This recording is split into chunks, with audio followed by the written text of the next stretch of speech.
I had a purpose. I wanted to be one of the best basketball players to ever play. And anything else that was outside of that lane, I didn't have time for.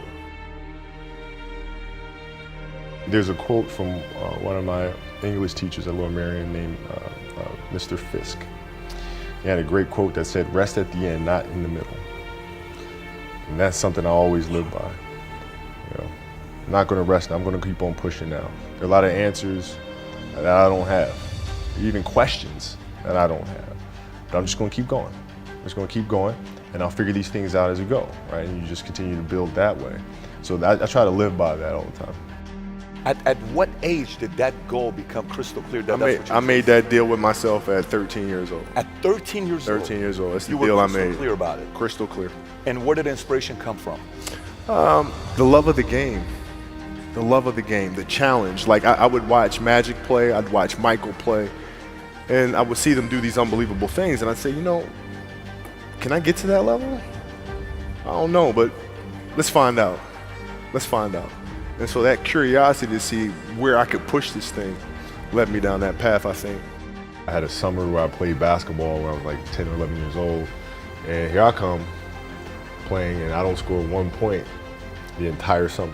Not a free throw, nothing, not a lucky shot, not a breakaway layup, 0 points. And I remember crying about it and being upset about it. And my father just gave me a hug and said, "Listen, whether you score 0 or score 60, I'm gonna love you no matter what." Wow. Now that is the most important thing that you can say to a child.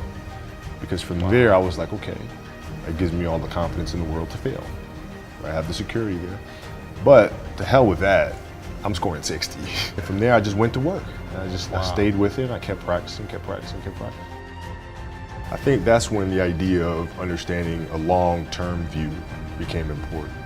Because I wasn't going to catch these kids in a week. I wasn't going to catch them in a year, right? So that's when I sat down and said, okay, this is going to take some thought, all right? What do I want to work on first? All right, shooting. All right, let's knock this out. Let's focus on this. Half a year, 6 months, do nothing but shoot. All right, after that, all right, creating your own shot. And you focus. So I started creating a menu of things. When I came back the next summer, I was a little bit better. I scored. Yeah, it wasn't much, right, but I scored. And this is 12, 13. 12, 13. And then 14 came around, back half of 13, 14 years old. And then I was just killing everyone. And it happened in 2 years. And I wasn't expecting it to happen in 2 years, but it did, because what I had to do was work on the basics and the fundamentals.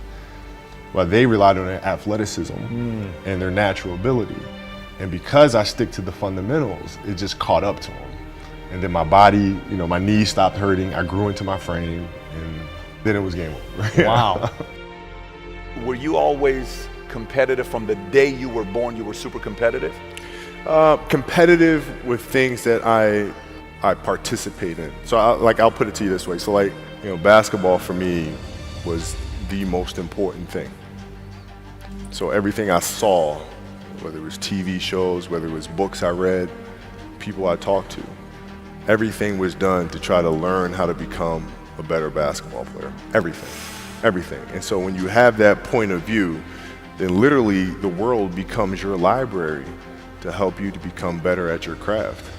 So at 13 years old, I had a I had a kill list. And so, they used to do these rankings. It was Street and Smith basketball rankings. And I was nowhere to be found because I was like 6'4", scrawny, like 160 pounds soaking wet. So I was like 57 on the list. And so I would look at 56, 55, all the way up to number 1, who these players are, what club teams they played for. So when we go on an AAU travel circuit, I got to hunt them down. Right? And so that became my mission in high school, is to check off every other person, all those 56 other names, hunt them down and knock them down. So when we played at 13, I would size you up and see what your strengths and weaknesses are. How do you approach the game? Are you silly about it? Are you goofy about it? Are you good at it just because you're bigger and stronger than everybody else? Right? Or is there actually thought and skill that you put into it? Right? And when I'd play to my weaknesses. I always work on the things during those games that I was weak at. Left hand, pull-up jump shot, post game. Right? So I have a strategy. What was really your work ethic like, and for how long did you stay disciplined? Well, I mean, every day. I mean, since, for 20 years. I mean, it was an everyday process and trying to figure out strengths and weaknesses. For example, jumping ability. Now, my vertical was a 40, it wasn't a 46 or a 45. My hands are big, but they're not massive, right? So you got to figure out ways to strengthen them so your hands are strong enough to be able to palm a ball and do the things that you need to do. Quickness, I was quick, but not insanely quick. I was fast, but not ridiculously fast, right? So I had to rely on skill a lot more. I had to rely on angles a lot more. I had to study the game a lot more. And but I enjoyed it though. So like from the time I can remember when I started watching the game, I studied the game, and it just never changed. What does losing feel like to you? It's exciting Why is it exciting? because it means you have different ways to get better.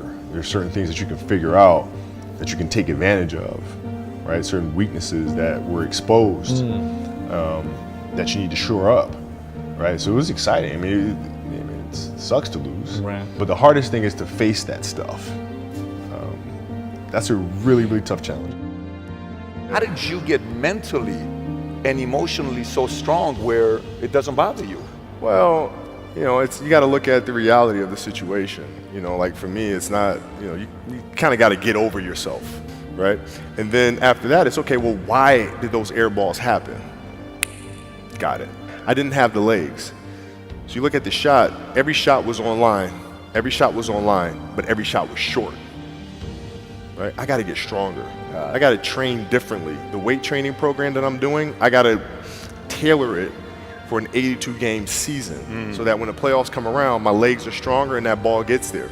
So I look at it with rationale and say, okay, well, the reason why I shot air balls is because my legs aren't there. I go, well, next year they'll be there. You have to do the hard stuff and watch that game and study that game to not make those mistakes over and over again just because you weren't brave enough to face it. So you got to deal with Face it. it. Got to deal with it. Face it, learn from it. You don't want to have that feeling again, do you? Right? So you got to really study it, face it, and not to say you'll win the next time you face it, but at least you'll give yourself a better chance. Yeah. It's an obsessiveness that comes along with it. You want things to be as perfect as they can be, understanding that nothing is ever perfect. But the challenge is try to get them as perfect as they can be. And what can you do? It's in your control. So control what you can. You have this mindset, but how did you develop that? I don't know if that's what you call the Mamba mindset, but how did you develop that? And Well, when did it start? It started in middle school and high school because a lot of the kids that I was playing against were inner city kids. And so they're looking at me as if, okay, this kid's soft. They felt like they could try to be physical or try to intimidate me and do all this other stuff, which they couldn't, right? But now I'm saying, okay, well, you're trying to attack me. How am I going to attack you? How can I mentally figure out ways to break you down? How can I show you that, no, I have the edge, right? And so that's when it first started for me, is figuring out how to get the upper hand on an opponent that way. And what would you do to mentally break people down then? One of the things I would do is while everybody would be at the cafeteria work, eating and doing all sort of stuff, I just go back to the gym. And so that was my way of showing them, yeah, I may be from the suburbs, but you're not going to outwork me. Wow. Like I see a lot of players take vacations with other players that are close friends. And we'll just take vacations just to take vacations or just hang out just to hang out. Like I never did that.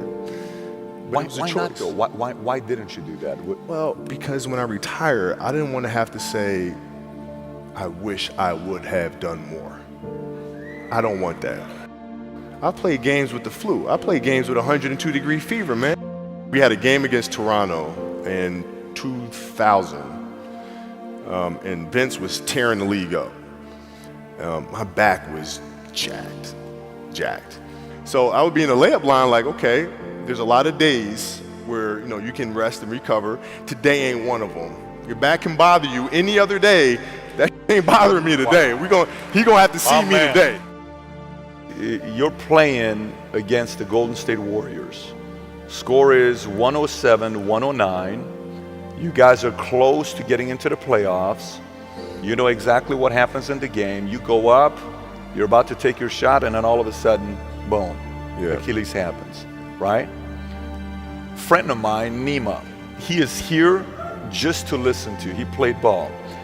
And he told me, he says, Patrick, I don't think you understand. He says, when I tore my Achilles in high school, he says, 4 friends of mine dragged me to my hospital. I was crying from there straight to the hospital. He says, I have no clue how the hell this guy did it. He went and hit the free throws, and then you walked off the stage. How the hell do you tolerate that kind of pain? You know, I use this. I tell this example, and I think this is the best way to explain it. You know, you have a hamstring injury, you pull your hamstring really, really badly, you can barely walk, right? Let alone play anything. You're at home, all of a sudden a fire breaks out in the home, right? Your kids are upstairs, you know, wife is wherever she may be, you know, going down. I'm willing to bet that you're gonna forget about your hamstring, you're gonna sprint upstairs, you're gonna grab your kids, you'll make sure your wife's good, you're getting out of that house. And the reason is because the lives of your family are more important than the injury of your hamstring. And so when the game is more important than the injury itself, you don't feel that injury. Not at that time. Went in the trainer's room, my kids are in there, and you know, they're looking at you and stuff, and I'm looking at them, and I'm like, you know, it's all right, Dad's gonna be all right. It'll be fine, it'll be all right, it'll be all right, it'll be all right.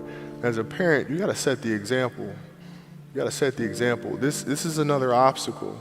This obstacle cannot define me, it's not gonna cripple me, it's not gonna be responsible for me stepping away for the game that I love. I'm gonna step away on my own terms.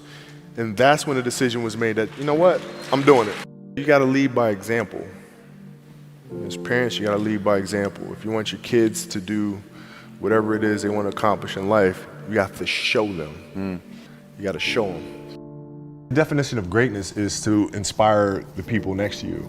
I think that's what greatness is or should be. It's not something that lives and dies with one person. It's how can you inspire a person to then in turn inspire another person that then inspires another person. And that's how you create something that I think lasts forever. Yeah. And I think that's our challenge as people, is to figure out how our story can impact others and motivate them in a way to create their own greatness.